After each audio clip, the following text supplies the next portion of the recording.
Hello, what's up mga idol, no? So for today's video, tatanungin natin si Boss Arnold, no, kung magkano yung mga paninda niyang mga gulay, no? Dahil bago lang na ano yung baha dito sa sa Iloilo.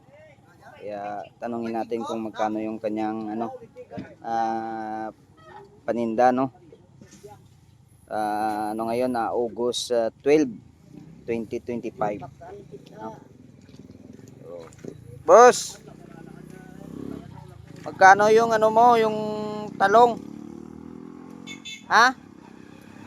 Magkano yung talong? Hindi sa talong. Mas maganda man hindi sa pangit man. Ito magkano to? Subungot mo siya 100, alay may 120. 120 to, yung sa kabila. Ito yung maraguso. Ang palaya. Ha?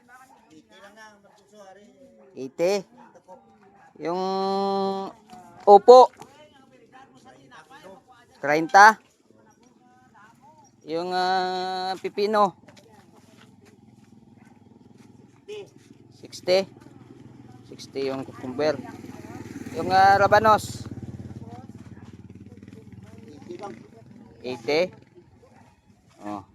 Ito na yung mga presyo dahil Presyo ng makan. nagmahal yung presyo ng mga gulay ngayon dito sa sa Iloilo.